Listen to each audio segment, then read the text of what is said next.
wafdi oo hogaaminayo madaxweyne ku-xigeenka Galmudug Cali Daahir Ciid oo qayb ka yihiin wasiirka amniga Galmudug iyo ciidamo ka tirsan qaybta 21aad ayaa waxa ay xalay ku hoydeen deegaanka Bulacle oo hoostaga degmada Ceelboor halkaas oo kamid ah deegaanada ay ku xooggan yihiin al-shabaab. madaxweyne ku-xigeenka Galmudug ayaa sheegay in uu bilowday dagaal ka dhan ah al-shabaab ee looga saarayo deegaanada ay kaga sugan yihiin degmooyinka iyo dowlad goboleedyada Galmudug. waxa uu sheegay in dhammaan ciidamada dowladda Soomaaliya ee ku sugan deegaanada Galmudug iyo ciidamada Galmudug ay ka qayb qaadan doonaan si howlgallada al-shabaab uga saaraan deegaanada ay dadka ku dhibaateynayaan sida uu hadalka u dhigay. dhinaca kale wasiirka wasaaradda amniga Galmudug Axmed Macalin Fiqi ayaa dhankiisa sheegay in deegaanka Bulacle ay u tageen sidii loo bilaabi lahaa dagaal ka dhan ah al-shabaab si looga saaro deegaanada ay weli ku sugan yihiin. waxa uu sheegay in al-shabaab aysan awood weyn ku lahayn deegaanada Galmudug ha yeeshee ciidamada dowladda Soomaaliya ay diyaar u yihiin inay ka hortagaan dhibaatooyinka ay geysanayaan. maantay waxay noo ahayd sharaf weyn inaan soo booqano oo nimaano ciidamada qalabka sida ay yimaadaan waad u jeedin ciidamadaas xooga badan ee awoodda leh raba inay baacsadaan kooxda argagixisada ee ku dhuumaalaysanaysa eriyadan. waxaan insha Allah Galmudug ka bilaabanaya ololihii sifaynta kooxaha argagixisada ee maalmaha sida nafl caariga bulshada reer Galmudug hadda meel ayagoo baabuur yar wata ka soo galayay kooxahaasi Galmudug awood badan kuma leh dadka reer Galmudugna way iska caabiyeen taariikhdoodana waa runtii taariikh fiican bay ku leeyihiin deegaamadan hadda aan joogno waa meelihii meedkooda mar walba la dhigi jiray. sharaf weyn bayna dadka reer Galmudug u tahay inaysan ilmo yar yar oo waliba deegaamo kale ka yimid iyo kooxo yar oo caloosho shaqaystayaal oo reer Galmudug in ay ku dhuumaaleystaan oo dadka dhibaan xoolo dhaqatada. maantana waxaan runtii rabaa inaan u hambaliyeeyo dadka bacad weyne degan iyo eriyada ku xeeran oo xalay aroortii hore weerar ay ku soo qaadeen xorbixinta aan ka helayno meydkii kooxaha cadawga ah ee argagixisada oo 10 ka badan uu yaalo meeshii dhaawac ka badan 30 ay meeshii kala tageen. runtii weerar dad degan deegaankaas oo reer miyi ah ayay ku soo qaadeen iyo dad waliba mujaahidiin oo culus oo u diyaar garoobay inay iska difaacaan weerar gaadma laakiin ilaahay fadligiisa way ku jabeen. 18 bishii Afraad 2020 ayaa madaxweynaha dowladda federaalka ah ee Soomaaliya mudane Maxamed Cabdullaahi Farmaajo waxa uu magaalada Muqdisho ee caasimadda dalka Soomaaliya ka daafuray barnaamij lagu magacaabo Baxnaano oo madaxweynuhu sheegay in raashin loogu qaybin doono qaar ka mid ah qoysaska jilicsan ama danyarta ah ee ku nool deegaanada Soomaaliya. waxa maanta sharaf ah inaan idinkala soo qayb galo munaasabadan ee aan ku daahfurayno barnaamijka Baxnaano. ilaahay baa mahad iska leh horta oo na khalqay oo halkan noo suurtageliyay inaan soo imaano. marka labaadna waxaan u mahad celinayaa wasaaradda shaqada iyo shaqaalaha oo ka soo shaqeeyay barnaamijkan maanta inaan halkan soo imaano oo aan ku shaacino aan ku daahfurno. waa runtii bilaaw wanaagsan wax walbana de meel bay ka bilowdaan inaan nasiib u wada yeelanay idinkuna aad runtii ka shaqayseen inay hirgasho markii ugu horeysay ay dowladdu haba yaraataba ay gaarsiiso shacabkeeda dadkeeda saboolka ah waxay awoodo inay gaarsiiso. barnaamijkani Baxnaano oo lacag dhan $40 milyan oo dollar uu banka adduunka ku bixiyay ayaa dowladda Soomaaliya sheegtay in 32,000 oo qoys oo ku nool deegaanada Soomaaliland la gaarsiin doono. 22 bishii Afraad 2020 wasaaradda arrimaha dibadda ee Soomaaliland ayaa war qoraal oo ay soo saartay waxa ay ku sheegtay in barnaamijka Baxnaano uu khatar ku yahay Soomaaliland isla markaasina aanay ogolaanaynin in la keeno deegaanada Soomaaliland. waxaana uu war-saxaafadeed ku dhignaa sidan: dowladda jamhuuriyadda Soomaaliland waxa ay ku wargelinaysaa qaramada midoobay, midowga Afrika, midowga Yurub iyo Banka Adduunka in barnaamijka maamulka muqdisho uu la magac baxay baxnaano kuna sheegay in qaybo ka mid ah Somaliland uu ka fulin doono. waxaan u aragnaa in jamhuuriyadda Somaliland uu ku yahay faragelin qaawan oo waxyeello ku ah amniga Somaliland isla markaasna uu yahay barnaamij lagu marin habaabinayo bulshada caalamka. dowladda Somaliland waxay uga digaysaa maamulka muqdisho isku dayda taagta daran ee uu ku faragelinayo qarannimada iyo madax bannaanida jamhuuriyadda Somaliland. waxaana ay cod dheer ugu sheegaysaa inuu maamulkaasi ka waantoobo sheegashada caalwaaga ah ee xuduudaha jamhuuriyadda Somaliland. dowladda Somaliland waxay si gaar ah uga codsanaysaa Banka Adduunka inuu ka fiirsado deeqaha la siiyo maamulka aan mas'uulka ka ahayn ee ka dhisan Soomaaliya, kaasoo cadeystay inuu adeegsado caawimooyinka iyo deeqaha ujeedooyin gaar ah iyo kuwa siyaasadeed oo lagu khalkhalgelinayo amniga iyo xasiloonida Somaliland. war-saxaafadeedkan ayaa waxaa lagu soo gabagabeeyay ugu dambeyn dowladda Somaliland waxay si gaar ah uga digaysaa cid kasta oo isku dayda inay qayb ka noqoto isku dayga fulinta mashaariicda ka hor imanaya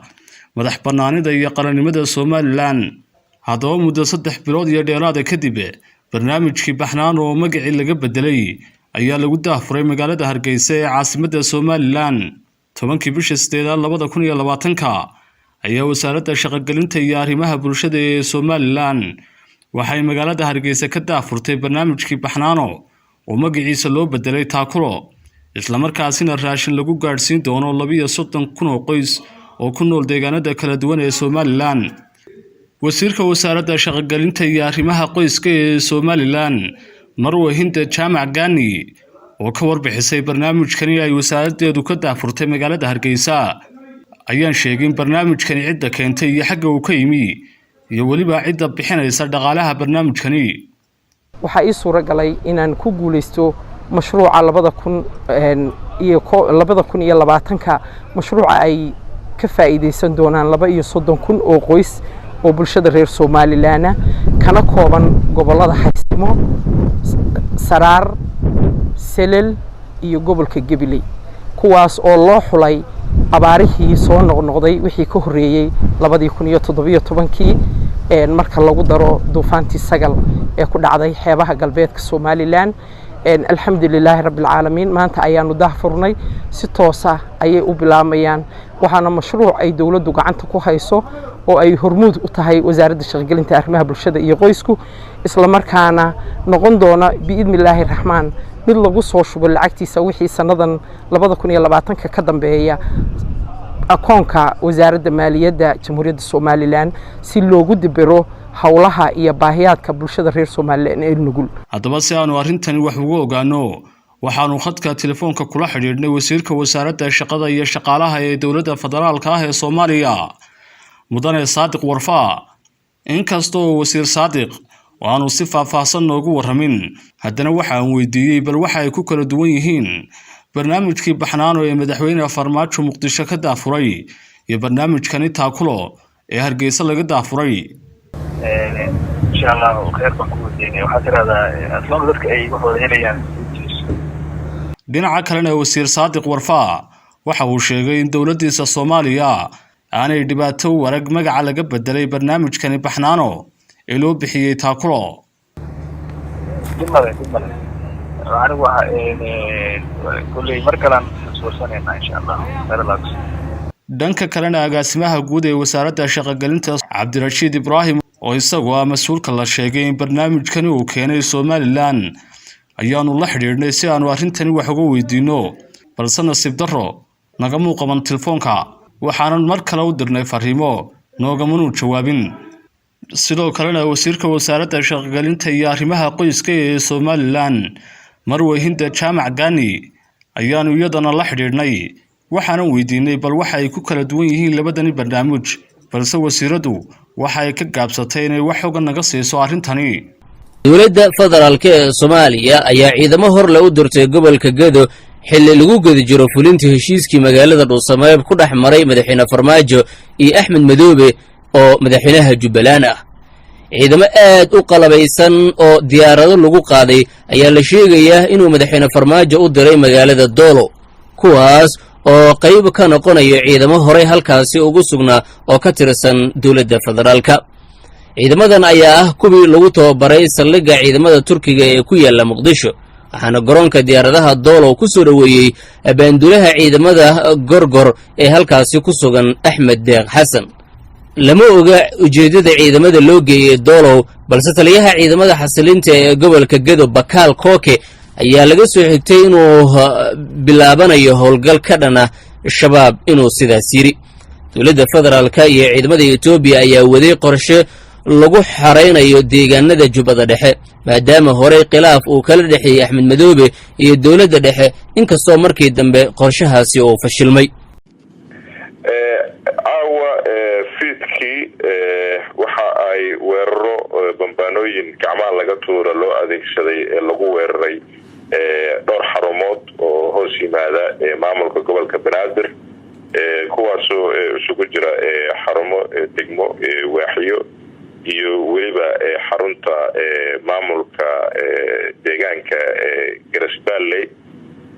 guud ahaan xarumaha marka la isku darana waxay gaarayaan ilaa 9 xarumood oo hoos yimaada maamulka gobolka Banaadir runtii waxa weeraradaasi ku dhaawacmay tira hadda aanu hayno waxay tahay ilaa iyo 4 qofood oo 3 shacab ay yihiin iyo 1 qof oo askari kamid ah ciidamada booliska oo kaasoo ka howlgalayay xarunta waaxda Siinay ee degmada Boondheere ilaa haddana waxaa loo qabtay weeraradani 2 ruux oo iyagu loo malaynayo inay ahaayeen dadkii falkaani ka dambeeyay weerarada ka geystay degmooyinka ka andheed Boondheere iyo Shibis labadaas ruuxna waxaa lagu qabtay xaafad kamid ah degmada Shibis aan ku bilaabay iminka Imaaraadka oo doonayo in qabiilada ay burburiyaan dowladda federaalka warbaahinta dalka Imaaraadka Carabta laga leeyahay ee qaarkood waxa ay baahiyeen warar muujinayo isku dir iyo in madaxweynaha dowladda federaalka Soomaaliya lagu kiciyo qabiilada Soomaaliyeed xilli kala guur oo iminka dalka marayo warbaahinta Ayn al-Akhbaariya ee u shaqeysa dowladda Imaaraadka Carabta ayaa si la yaab leh uga hadashay shirkii dhawaan ka dhacay Muqdisho oo isugu yimaadeen beelaha mudulood oo kamid ah kuwa ugu waaweyn ee gobolka Banaadir iyo guud ahaan Soomaaliya warbaahinta Ayn al-Akhbaariya oo inta badan lagu faafiyo xogaha iyo propagandada Imaaraadka ay ka fidiyaan Soomaaliya ayaa shirkaasi ku tilmaamtay mid lagu ridayo dowladda federaalka Soomaaliya iyo farmaajo warbaahintan ayaa sidoo kale waxay soo qaadatay shirkii beelaha Habargedir ee horaantii ka dhacay magaalada Hoobiyo waxaana labada shir ay ku tilmaamtay mid ay ku midoobayaan beelahaas oo ay awood wanaagsan ku muujinayaan maadaama meelahaas ay ka mid yihiin kuwa ugu awoodda wadeen ee Soomaaliya fariinta wareyska bixinaya ayaa ah in mid lagu kicinayo beelaha isla markaana la isaga horkeenayo ummadda Soomaaliyeed laakiin fariimahan ayaa ah kuwa hore looga bartay Imaaraadka Carabta inay marar badan qabaa'ilada iyo dowladnimada ay ku baabi'iyaan Imaaraadka Carabta ayaa xiriir wanaagsaneyn la leh dowladda madaxweyne Farmaajo waxaana dhowr jeer oo hore dhacay in dowladda Imaaraadka Carabta iyo dowladda Farmaajo ay isku dhacaan tan iyo markii Imaaraadka lacaga sharci darro ah Soomaaliya soo gelinay lagu qabtay garoonka diyaaradaha Muqdisho sidoo kalena dowladda Soomaaliya mowqif dhexdhexaad ah ka qaadatay khilaafkii u dhaxeeyay dowladaha khaliijka waxa aad sii xumaanayay xiriirka u dhaxeeya dowladda Soomaaliya iyo dowladda Imaaraadka Carabta waxaana taasi ay sababtay in marar badan dowladda Imaaraadka ay ka shaqeyso waxyaabo aan danta ummadda Soomaaliyeed aan ku jirin Imaaraadka ayaa aad u taageera maamulada Jubbaland iyo Puntland iyo Somaliland oo dowladda federaalka Soomaaliya aad uga soo horjeedo talaabooyinkaasi oo loo arko in dowladda Imaaraadka ay ku caburinayso kuna weeqayso awoodda Farmaajo waxaa sidoo kale jiray in siyaasiyiin fara badan oo mucaarad ah ay dhaqaalo ka helaan dowladda Imaaraadka Carabta si ay dowladda dhexe u weeqi lahaayeen una dagaalami lahaayeen wixii war ah ku soo kordho macluumaadkan markan la doonayo in lagu burburiyo dowladdeena Soomaaliya ee qaabta daran ee warbaahinta Imaaraadka faafinayaan waxaan idinkugu soo gudbin doonaa wararkeena dambe si aad daawadayaal u ogaataan una la socotaan hagardaamooyinka Imaaraadka uu dalkeena u maleegayo